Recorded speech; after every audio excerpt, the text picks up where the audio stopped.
रुपया दहेज के तोली गिनाई पापा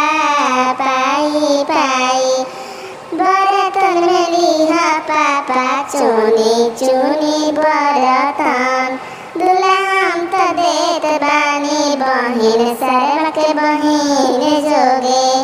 दूल्हा हम तो देत बानी सरवा के बहिन जोगे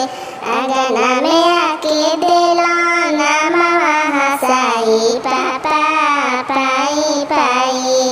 रुपया दहेज के तोली गिनाई पापा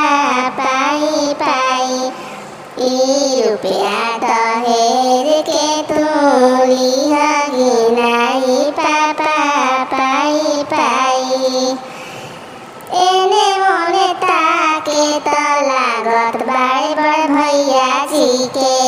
एने मोने ताके लागत बाड़े बड़ भैया जी के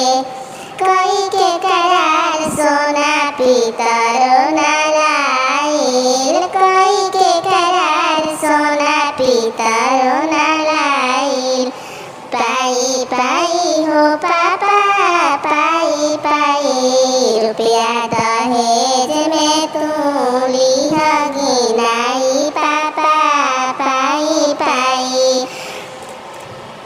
सब जब से एक रुपया दिहना सारा हमार हो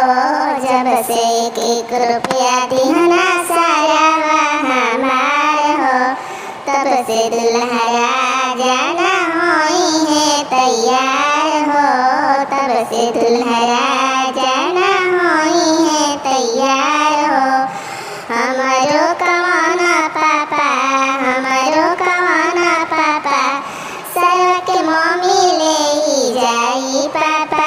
पाई पाई रुपया दहेज में तोली